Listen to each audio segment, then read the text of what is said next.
Hi everyone, Scrappy Kathy here with Mixed Media Frenzy. And before I start, I wanted to remind you that the giveaway is still going on. So be sure and check out, comment on, watch and comment, like, whatever, all the videos from all of the participants this week for 6 more chances at the grand prize, which is a $50 gift certificate to scrapbook.com.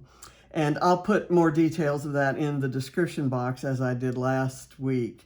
And if you didn't watch last week's videos of any of ours, you can go back and comment on those and subscribe if you haven't subscribed to any of our channels or all of our channels. So, and good luck to you. So for this week, this is the original. And I'm working on a different challenge that has a monochromatic requirement.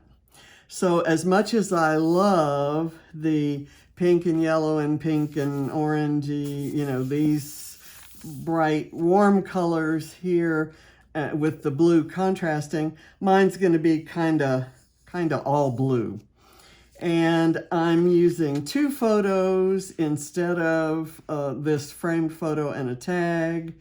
And I'm using, but I'm going to take inspiration from the bee. In fact, I think I have that exact bee. That is a, well, no, it isn't. It's, I've stamped mine from a Vicky Bouton stamp. I do not have a cut file of hexagons like this or honeycomb cut file. And so I'm going to go with a stencil, and I've got kind of a watery theme going. So I'm going to use this stencil from Vicky Bouton's Let's Wander collection. And I'm going to use it over a photo. It's, in a way, my own pre-made mixed media page, and this is what it looks like. I made this mixed media background last, I don't know, maybe Sunday night, Monday night, and it was part of a challenge in the Secret Not Secret Kit Club party, where you just create the background by daubing different colors of paint with a single sheet of paper towel.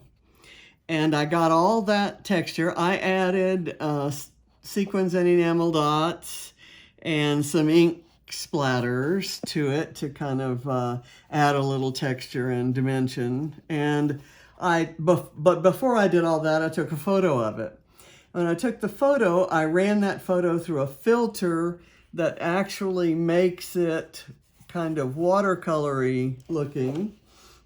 And it changed to this, and it actually, that filter actually added this ombre look down at the bottom. And you can see it's kind of turned on its side. I guess it's this way. And a lot of these blues, these kind of grayish periwinkle blues in here have been turned to a much more vivid blue. And so I thought, when I looked at this, I thought it looked like water. And I found some underwater photos of my grandson, who's turning 16 today. And so I decided to do that. Now, as I said in the, well, let's pull this. This is the one I'm going by. This, what I take from this, number one, are the swirls of baker's twine. They've got 2 different colors, but I'm going to use the same color for mine. And I like the bee there, and I'm going to add that. I think there's already a lot going on with this mixed media, so I'm just going to kind of tone it down in a couple areas. I've done my photo clusters. I've backed the photos with, in this case, it was a Project Life card that's kind of a pale aqua blue, and I distressed the edges, and I put black behind that because I really want to have that black emphasis. I've got this cluster I put a tag behind it. I have this, which is just a scrap that I had cut something else out of. You can kind of see that there. I put a tag behind it, and then I put, I tied the string so I can kind of twirl it around, and I just put it kind of going off sideways. I marked where I like the photos, that, you know, so that I'll know where to place my mixed media. I'm going to put another piece of foam over here so that that can overlap this. Let me do that. Okay, and that's going to give it plenty of dimension. Okay, I've made a title in 2 different fonts, which is a requirement of my other challenge, saying Underwater Cutie. And I've done the Cutie in a font that's, I turned blue, so I thought that was kind of cute. And I've got this, so I'm not going to do a whole lot of embellishing. I stamped it with the Vicky Bouton stamp from Wildflower and Honey, and I have this die that I could have cut it out with, but actually I was too lazy and I went ahead and fussy cut it because it's kind of small and it was easy to do. So right now, my only concern is whether my mixed media is going to go on so thick as to curl the paper. Now, curling the paper isn't ever a permanent thing, so it's not going to be a major concern. So I'm going to place this here, and if I kind of do the do my molding paste kind of right there, kind of leaving edges, not trying to go all the way to an edge. And then I move this one down and kind of do it here. Then those should be parts that kind of look like they're sneaking out from under the photos. So hopefully that will work. Let me see, I don't want to put that away. Let's do that there. And I've got a small knife. My intent is for this really to go on lightly, and therefore I'm not going to bother about every bit of it coming out. And this is a problem I think I had last time. Okay, there, just a very small amount, and I'm going to really kind of scrape it through instead of pile it on. So I'm kind of going to go like this. I'm going to work against the waves.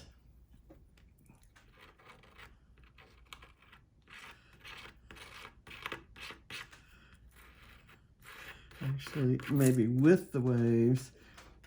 Did I pull that up and move it just now? I'm just gonna, I'll let that be, and then if I feel like I need more, I can go back and do that. Let me let this down here. I didn't do nearly as much as I needed to, but on the off chance that it was really, that it had moved and I was gonna mess that part up, I didn't want to take that chance. This one I hope we get a little bit better definition of the waves. And just to be, for full disclosure, I have never, I don't think, used texture paste. I've used gesso, which dries really quickly, and other media on this photo paper. And this is double-sided photo paper, so it is nice and thick. Let's see. Okay, that's nice.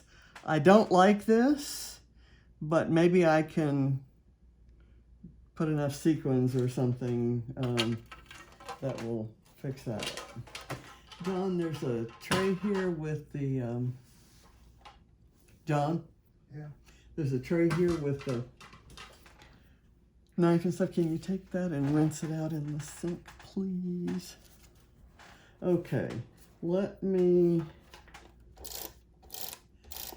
get this on, and then I'll see if there's any. Okay, that goes on first. Now see, if I had this coming up over here, that would that would be good. Can you please rinse that out? Okay.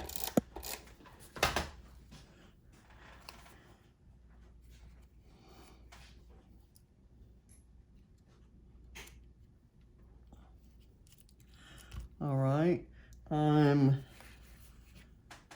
kind of okay with that. Maybe if I let that be where I put this, but it would be nice if I had something else. Let me pull out of my junk drawer here. I have a couple of clouds. Let me see if I do one cloud right there, and then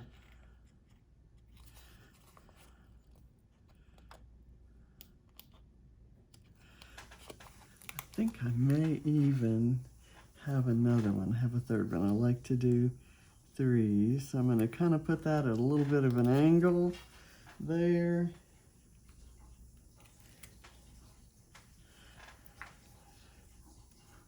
And that there. And I'll run this title over there. That way I don't have to overlap the photo. So let me kind of do that. And that kind of draws your eye to that and away from anything that's incomplete looking there. So I've used that, and maybe the bee could go there. I kind of want the bee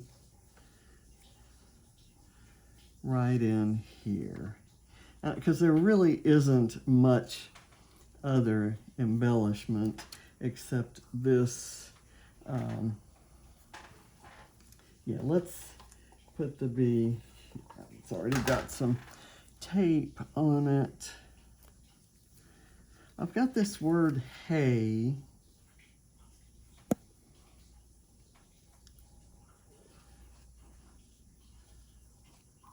I don't think so. I think I'll just leave it. I'll put that there. And what I may do is I have a honeycomb stencil, and I could maybe put that in here and use white ink to go over that. And I would do that when this dries, maybe. Okay, so let me kind of work on the twirling of the baker's twine here. Get into some twine twirling here. Let's put that there. We'll go there. And I'm going to get my popsicle stick out to kind of press that down. And then I'm going to do a reverse twirl here. And then let it kind of twirl back. It's actually, I think I will do the same kind of twirl and let it go this way. I kind of want it this kind of going out loose. Okay, so that's good. And it's a different size twirl, so we should be good there. I'll just kind of coax the shape a bit.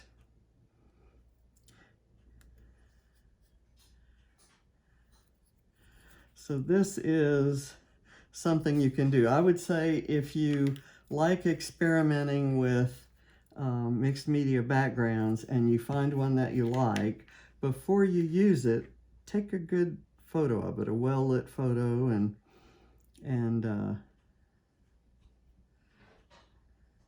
and keep it to use as a background or layers behind photos or something like that. I'm not crazy about that.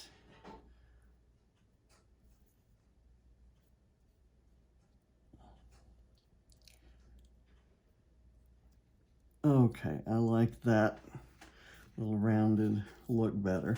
Okay, this one I'm gonna run from the back of the bumblebee, and I have to raise it. I could probably press it into the texture paste, and that would stick it, but I really don't want to lose the design in the texture paste. Carefully kind of sticking that under there. And anything that I do mess up, because you probably won't, but it's almost a given that I will. I'm perfectly okay hiding with sequins. Sequins cover a multitude of sins. The texture paste is beginning to lift up some of the color from below, and it's actually kind of turning it a little pink, which is not an allowable color in a monochrome blue composition. Okay, so this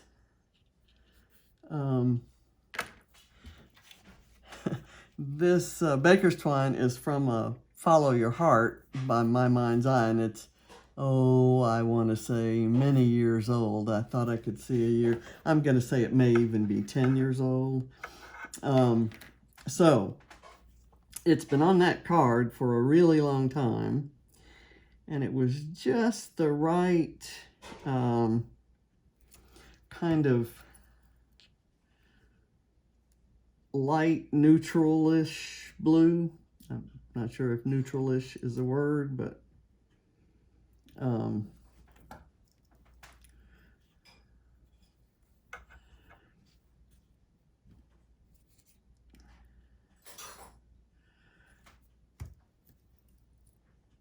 so the color was right, and what I didn't notice was that it maybe had been bent around that card just a little too long, and therefore has its own kinks that I needed to work out before trying to do this. So I'll let that one be small, because it really didn't want to do a nice big loop. I'll make this one be larger, maybe like that.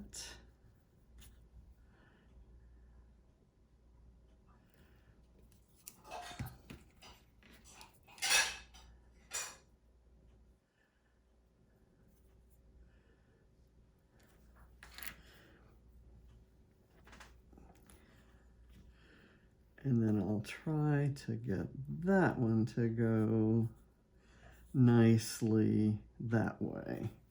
And I'm going to have to do some ironing out of the tail end of it.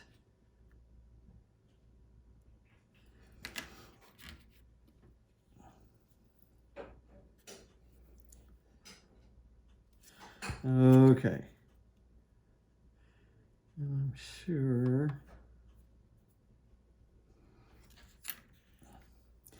let me do this, and I'll kind of oh, good. It did a nice little reverse there, and I think that's gonna work. Let me get that down. Just a tiny little bit of glue. If you've ever wondered how to do this, don't consider this to be a lesson, because sometimes it works out beautifully and other times not so much. Okay, so given that I don't have a whole lot going on here, I'm going to add some blue enamel dots right up in here, and I'm going to do my little small, medium, and large trio that just, kind of looks like bubbles. And I will do a large, medium one kind of down here, where it's kind of distinctly off the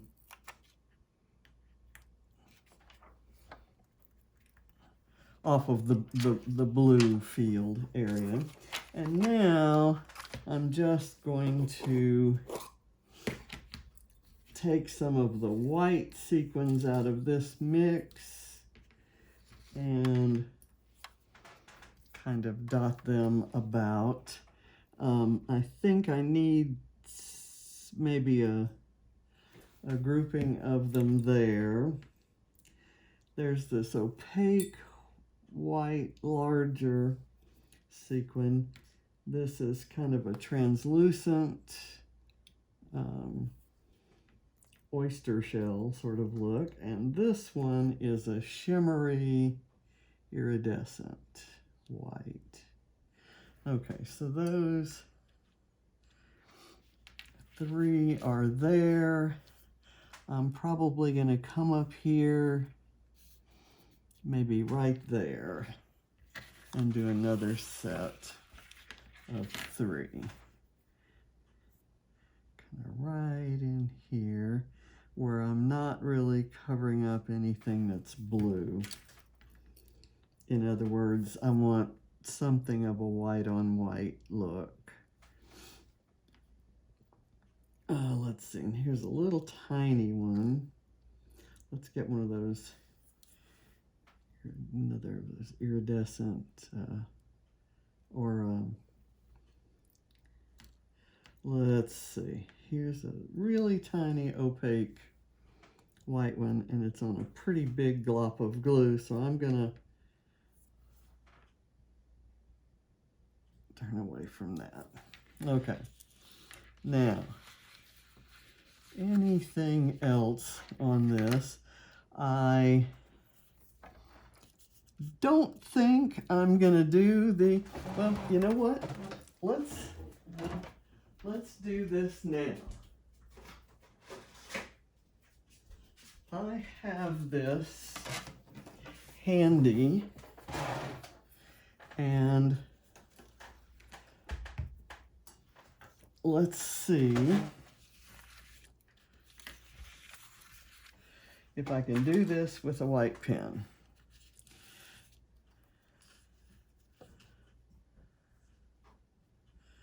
I'm just going to kind of add in this. I have to test this pen on something. And I'm just going to kind of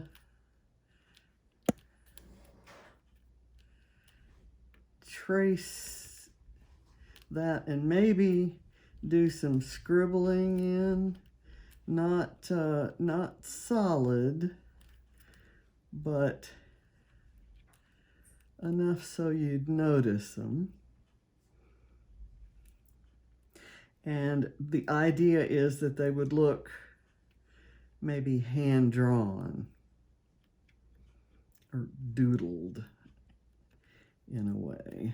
And I'll kind of bring it over here by the water. And I'll admit that the honeycomb has, no connection at all to the wavy, watery look that I was using the other stencil for, but it does relate to the bee and the fact that my grandson's nickname is Bee because, okay, so I like that.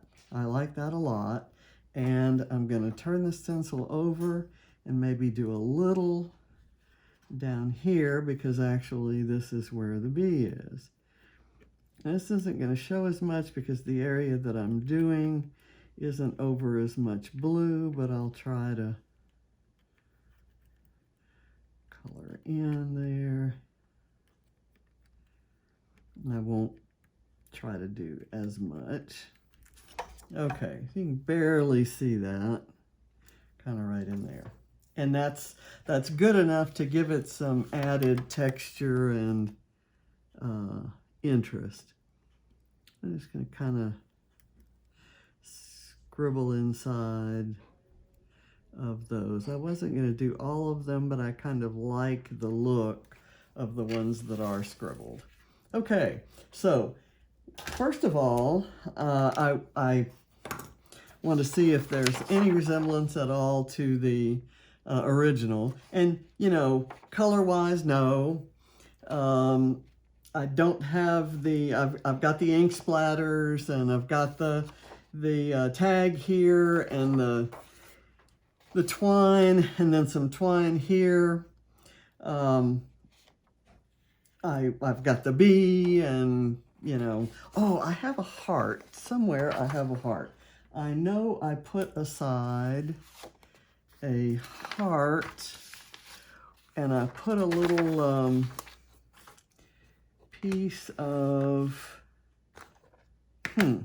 it's just a solid white heart with a black outline that came from a Vicki Boutin sticker sheet from a million years ago. It's watercolor, so it's lost. It's forever lost unless it's stuck to the back of the page. But if I find that, I may put it maybe right here in conjunction with the bee. I'm thinking that might look nice. And if I had some blue hearts, I'm fresh out of blue hearts, I probably would have used some here instead of the clouds, but I think the clouds are fine. I don't even have any white hearts other than that one I prepared for this. But anyway, we'll call it done. Thank you for watching, and please do check out the other participants and be sure to comment on their videos, and you'll get your names in the hopper. I'm keeping a tally of everyone who commented and subscribed last week, so just let me know.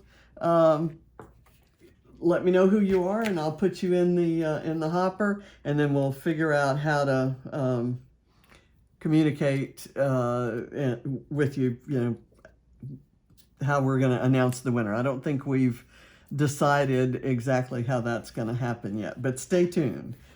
So thanks again. I really appreciate your watching. And you know, it's not this page. It's not the same as this page, but I like it, and I think Barrett will too. So thanks for watching. Bye.